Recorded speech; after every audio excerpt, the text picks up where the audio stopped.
চাই না ওই 21শে জানুয়ারির মতো আবার ঘটনা ঘটুক। আমরা চাই না এখানে যেদিনকে সমস্যা ছিল আপনারা জানেন হয়তো, দুটো ছেলেকে যারা বোম ছুটছিল তাদেরকে আমাদের ছেলেরা ধরে ফেলেছিল।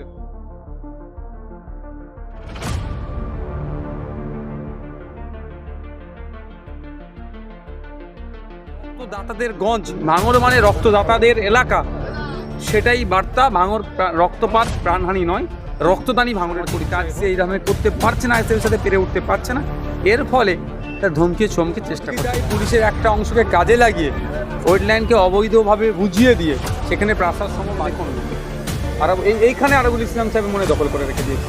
এইখানে যে ওয়েটল্যান্ড আছে তারা ওখানে বেশি বন্ধ করছে। উনি আগে ওনার জায়গাটা ক্লিয়ার করে ভাঙড়ের সম্পর্কে যে খারাপ ধারণা রাজনৈতিক কারবারিরা তৈরি করেছিল, যারা তৈরি করেছিল সেটা আমরা কিছুটা হলেও বুঝতে পেরেছিলাম। তারপরে পঞ্চায়েত ভোটে যেভাবে শাসক দ্বারা ভাঙড়কে উত্তপ্ত করা হয়েছে, ভাঙড়ে অশান্তি করা হচ্ছে, সে নমিনেশন পিরিয়ড থেকে শুরু করে গণনা পর্যন্ত আবার ভাঙড়ের সুনামে কিছুটা হলেও কাদা ছুটিয়েছে।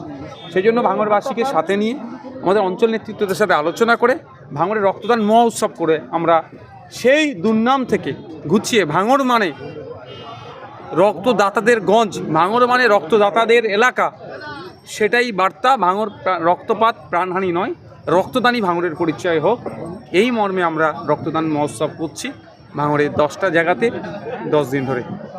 আগামীকাল এখানে বোমা মারা হয়েছে বলে দাবি হচ্ছে, শাসক দলটা মেরেছে এমনই কিছু মানুষ অভিযোগ করছে, কি বলবেন?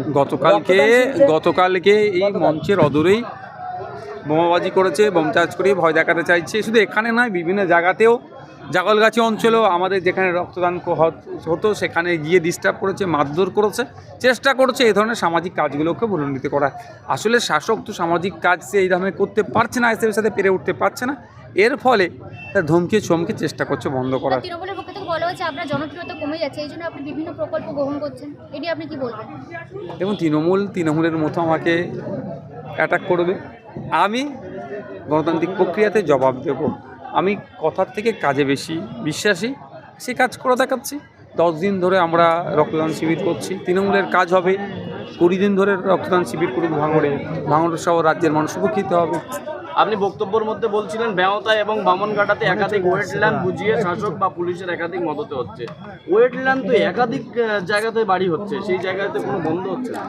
দেখুন, আমার কাছে সব তথ্য এসে পৌঁছাচ্ছে না। আমি যতটুকু তথ্য পেয়েছি, তৃণমূল কংগ্রেসের সহযোগিতায় পুলিশের একটা অংশকে কাজে লাগিয়ে ওয়েটল্যান্ডকে অবৈধভাবে বুঝিয়ে দিয়ে সেখানে প্রাসাদ সম বাড়ি করছে, যেটা সম্পূর্ণ অনৈতিক। ওয়েটল্যান্ডে যেগুলো আছে রামসার সাইটের অন্তর্ভুক্ত, একটা ইট পর্যন্ত গাঁথতে পারবে না, সেই প্রমিস দেশ বিশ্বের দরবারে করেছে। ফলে যারা এই অনৈতিক কাজগুলো করছে, শুধুমাত্র অনৈতিক কাজ নয়, এরা দেশের ভাবমূর্তি বিশ্বের দরবারে ক্ষুণ্ণ হতে পারে, এই ধরনের কাজ করছে।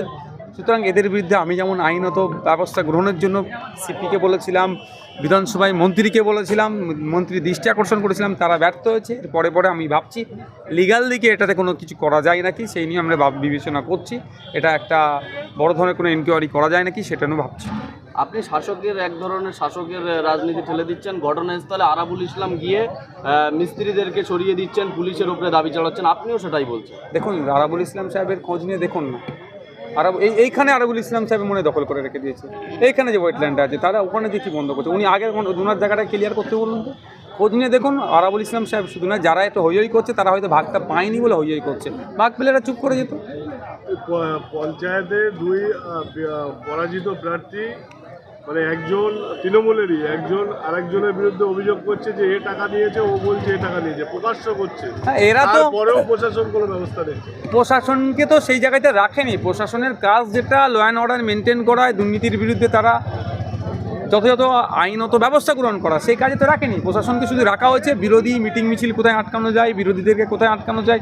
আজকে খবর পেলাম, কতটা কী আছে ডিটেলস জানবো। কে আসছিল, 3 জন নিরীহ মানুষকে অ্যারেস্ট করে এখানে আসতে দিয়ে না, এইগুলো কাজে, অর্থাৎ শাসকের তল্পিবাগ হিসাবে প্রশাসনকে ব্যবহার করা হচ্ছে। ব্লাডের অভাব, হসপিটালে গেলে চোখে পড়ে আমাদের, সেই জায়গায় রক্তদান শিবিরে বাধা দিচ্ছে শাসক দলের বিরুদ্ধে, কি বলবেন? কোন পর্যায়েরা পৌঁছেছে বলুন? এদের কাছে কি আশা করবেন? যারা বাচ্চাদের মিড ডে মিলের চাল যারা নিয়ে দুর্নীতি করে, মিড ডে মিলের খাবার নিয়ে যারা দুর্নীতি করেছে, যারা রেশনের মতো, যারা গরিবের যারা অন্ন চুরি করতে পারে, যারা অর্থের বিনিময়ে আপনার শিক্ষক ক্ষেত্রে নিয়োগের ক্ষেত্রে চুরি হয়েছে, এদের কাছ থেকে ভালো আশা করাটাই আমাদের মনে হয় বৃথা।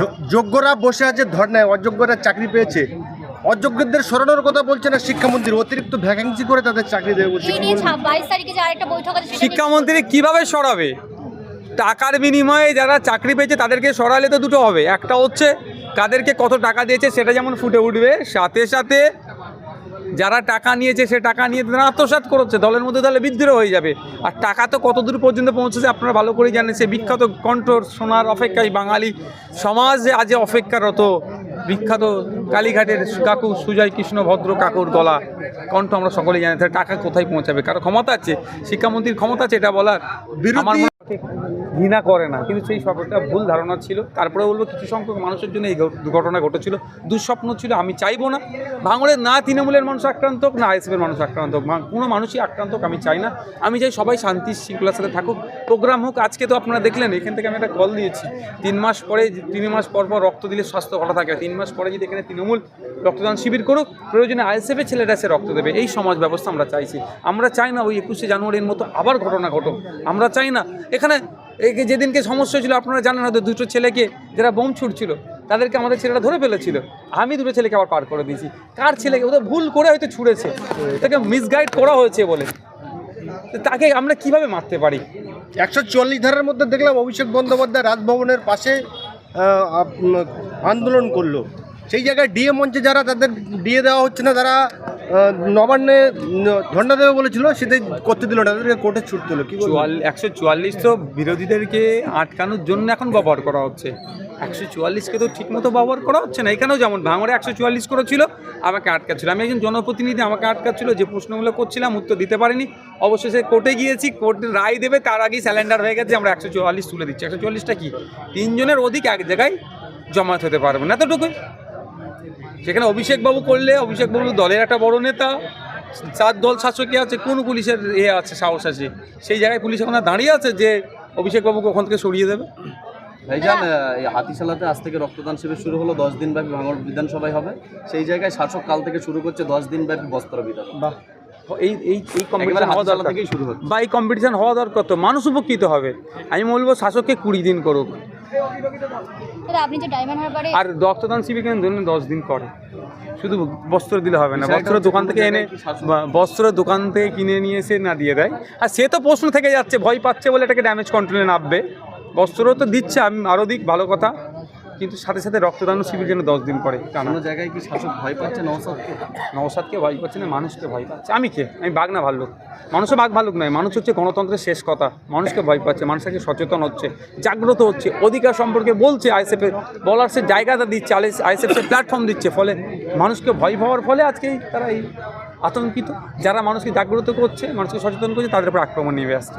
আপনাদের রক্তদান দেখেই কি বস্ত্র বিতরণ এমন? আমি বলতে পারবো না ওসব, করুক। আমি তো কল দিচ্ছি, আমি আহ্বান করছি।